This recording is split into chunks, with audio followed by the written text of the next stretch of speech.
সারা রাত করে বাইরেই থাকতেন আপনারা? রাত্রে একটা হলে বেরিয়ে যেতাম আর শীত দিতে পারে, আমার সারা শরীরে বিষ নামায় দিতে পারে।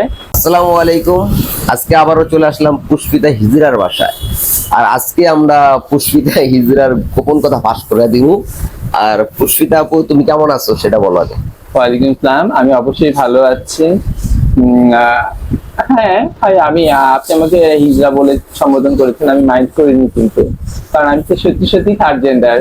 আমি আরো গর্ববোধ করি, কারণ আমি আমার এই পরিচয়টাকে নিয়ে গর্ববোধ করি, কারণ এখানে না না, সরি আপু, আমি যদি আমার হিজরা কথা যদি তুমি মনে কষ্ট নিয়ে থাকো, দুঃখিত। আজকে আমরা আসলেই অনেক হিজড়ারা আছে, ঠিক আছে, রাত্রে দিনে অনেক নানান রকমের কাজ করে, ঠিক না? আমরা বাংলা ভাষায় বলি হিজড়া, থার্ড জেন্ডার দিয়ে আমরা হিজড়া বলেই চিনি, ঠিক না? অনেকে থার্ড জেন্ডার বললে চিনে না, হিজড়া বাংলা ভাষায় বললেই হিজড়া হিসাবে চিনে। তারা যারা আচ্ছা, তুমি জানে না তারা চিনবে কি করে? তারা ইংরেজি শব্দটা বুঝতে পারে না বা চিনতে পারে না। তোমার আজকে ঠিক আছে গোপন কথা আমরা ফাঁস করে দিব আমাদের দর্শকদের উদ্দেশ্যে। তুমি সিনা প্রতি রাত্রে সন্ধ্যাবেলা কত টাকা করে ইনকাম করতে, সেটা যদি আমাদের দর্শকদের জানাতে। এটা কবের কথা জানতে যাচ্ছেন? স্পেসিফিক ভাবে উল্লেখ করে দেন সময়টা। আরো আগে তুমি তো এখন তো লাখপতি হয়ে গেছে, যে সময় আমি 7 বছর বিবাহিত জীবনে সংসার করেছিলাম সোহাগ খানের সাথে। তার আগের জীবনগুলোতে যদি বলেন তাহলে বলবো হ্যাঁ অবশ্যই। হ্যাঁ, আমি আগের জীবনের কথাই বলছি। রয়ে গেছে, কারণ তখন আমি মাঝে মাঝে রাতে বের হতাম সেই যুগে, এরকম যেরকম সেই যুগে আপনার সামনে আজকে ইন্টারভিউ দিতে বসেছি, এরকম সেই যুগে বের হতাম। তখন 1000, 1500, 2000, 3000, কোনোদিন 5000, কোনোদিন 10,000ও কামাইছি। এটা কি রাত্রে কামাতেন শুধু? হ্যাঁ, রাতে আমার এই দেহের উপরে আসতো, তখন দিয়ে দিত। তাই সারা রাত করে বাইরেই থাকতেন আপনারা? হ্যাঁ, সারা রাত বাহিরে না, মোটামুটি আমরা রাত্রে একটা হলে বেরিয়ে যেতাম আর আসতাম ফজরের আজান দিত, তার একটু ওই টাইমে আজান শব্দ শোনার পরপরই চলে আসতাম।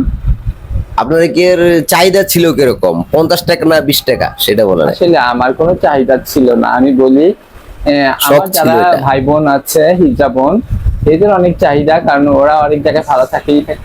আমাকে যা দিত আমি তাই নিয়ে কাজ করে চলে আসতাম। কিন্তু আমার যারা জাত ভাই আছে, মানে হিজড়া অন্যান্য বোনের আছে, ওদের ভাড়া দিতে হইতো, বাড়ি ভাড়া, খাওয়া খরচা, তারপরে আবার ঘরে আবার যদি একজন ভালোবাসার মানুষ থাকে তাদেরকে চালাইতে হইতো। এই জন্য ওদের চাহিদা ছিল, আমার চাহিদা ছিল না। এই জন্য আমাকে যে পুরুষে এসে যা দিত আমি তাই দিয়ে 10-20 টাকা যা দিত তাই নিয়ে খুশি কাজ করে লাইতেন? হ্যাঁ, 10-20 টাকা দিলেও কাজ হয়ে যেত? 10 টাকা 20 টাকায় কি কখনো এতই কি লো কোয়ালিটিতে নামা যায় বলেন? আপনি তো বললেন যা দিত তা নিয়ে আমি কাজ করে চলে আসতাম। হ্যাঁ, এমনও মানুষ আছে দেখেছি যে তার কলাটা চিনি চাম্পা কলা না, সাগর কলা। যদি সাগর কলা হয়, সে আমাকে বেশি সুদ দিতে পারে, আমার সারা শরীরে বিষ নামায় দিতে পারে, তাইলে আমি তার কাছে টাকা নিতাম না, বরঞ্চ আরো তাকে দিয়ে দিতাম গাড়ি ভাড়া। বাজারে কে সাগর কলা কে হস্তা না দাম বেশি কোনটা?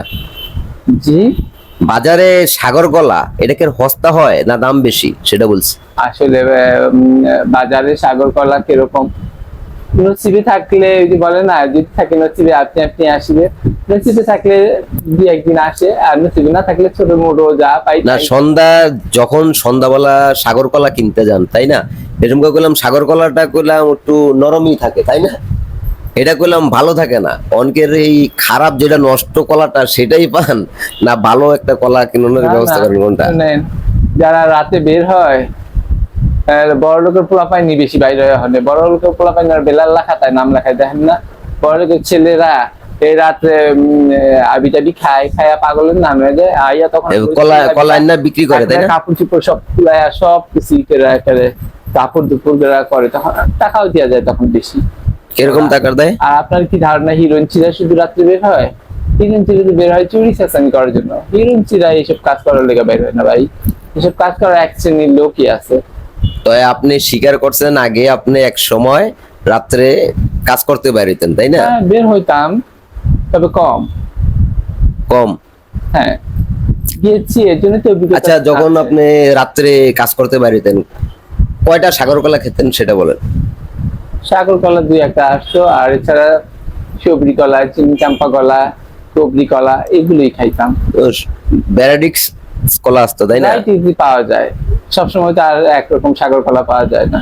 আচ্ছা, চিনি চম্পাওয়ালা কলা এটা কিরকম? চিনি চাম্পা কলা ওই যে 3 ইঞ্চি 4 ইঞ্চি এগুলা। ও, এটা কি রিক্সাওয়ালারা নিয়ে আসতো? সরি, আপনি কি বলছেন? না না, বলছি এটা কি রিক্সাওয়ালারা এই কলাটাই বিক্রি করতো সেটা বলছি। না ভাই, রিক্সাওয়ালারা দিনে দুপুরে এই রাত বেড়াইতে কাজ কইরা যে 2টা পয়সা কামায়, এরা আরেকজনের দিয়ে আই করতেছে না। রিক্সাওয়ালারা এরা বউরে ভালোবাসে, এরা এর কাছে যায়। না না, সেটা বলতাছি না, ভোরে তো ভালোবাসবে অবশ্যই, রিক্সাওয়ালারা তো কলা বিক্রি করে টাকা নিয়ে যায়, তাই না? তারা কলা বিক্রি করতে চায় না, কারণ চিন্তা করে কি যে আমরা 2টা পয়সা দিয়া যাবো হিজা করে, না দিয়া নিজের মুখটাকে রাতে আমি 2 দিন ভালো করে খাইতে পারবো। আর এই সভ্য জগতের কত ছেলেপেলেরা আছে না, স্টুডেন্ট আছে বিভিন্ন কলেজের ক্যাম্পাসের সামনে, তারপর বিভিন্ন এরা খুব বেশি রাতে বের হয়, রাতে বাহিরে ঘোরাঘুরা করে, বিভিন্ন শ্রেণী। তারপর যারা গাড়ি ট্যাক্সি সিএনজি চালায় আমাকে সিএনজি গ্যাস দিয়ে যায়। তারপরে আবার কত কিছু বলছেন না, ড্রাইভাররা একটু বেশি কাজ করে।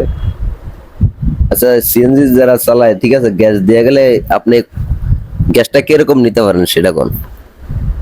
আমার কাছে অনেক ভালো লাগে যখন একটা পুরুষ মানুষ আমাকে স্পর্শ করে, আদর করে, আমার ফিগারে হাত দেয়, আমার প্রচন্ড শান্তি লাগে। তাই? যদিও টাকার বিনিময়ে করি, কিন্তু তখন একটা আলাদা ভালো লাগাও কাজ করে।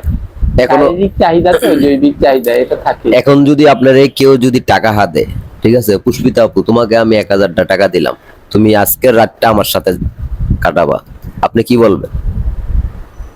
হ্যাঁ করব, অসুবিধা কি, করব না কেন, করব। তুমি তো লাখপতি, ঠিক আছে, তুমি আবার 1000 টাকার লোকের রাত কাটাইবা? 1000 টাকা দিয়ে রাত কাটাবো না, 1000 টাকা নিয়ে রাত কাটাবো। সেটাই তো বলছি, তোমার তো টাকার অভাব নাই, তুমি ওই সেলিব্রিটির টাকা দাও, ওই সেলিব্রিটির টাকা দাও, ঠিক না? তুমি টাকা নিবা কা? তুমি আর উল্টা দিবা? টাকা দেওয়া নেওয়াটা বড় কথা না, এটা ভালো লাগার প্রশ্ন। ভাই আপনি বারবার টাকার কথাটা বেশি বলতেছেন। টাকা তো কেউ খুশি হয়ে দিলে না করি না, আবার কেউ খুশি হয়ে চাইলে দেখা যায় সে বিপদে আছে, চেষ্টা করি কিছু দিয়ে হেল্প করার জন্য, আর বাকিটা সব তো। যাক, পুষ্পিতা আবার নাম্বারটা দিয়ে দেবো, আপনারা যদি কেউ যদি আসতে চান অবশ্যই আসতে পারবেন। কি নাম্বার দিমু এবার? দিয়েন নাম্বার, অসুবিধা কি? দিমু? আচ্ছা, নাম্বারটা কও তোমার, কয়ে দাও। আমার নাম্বার হ্যাঁ, বলে দাও।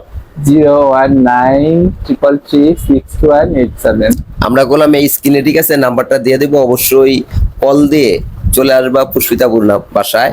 আর তোমার বাসায় আসলে কিভাবে আসতে হবে সেটাও কও।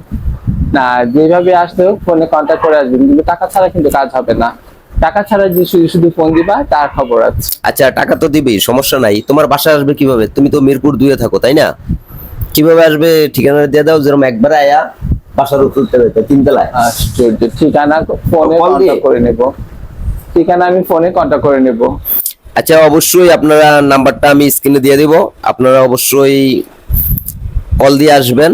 আর আমি একটু অ্যাড্রেসটা দিয়ে থাকি, ঢাকা মিরপুর 2-এ থাকে, ঠিক আছে? এখানে এসে থানার সামনে এসে ফোন দিবেন, এরপরে ঠিকানা দিবে, একদম সোজা 3 তলায়। কি?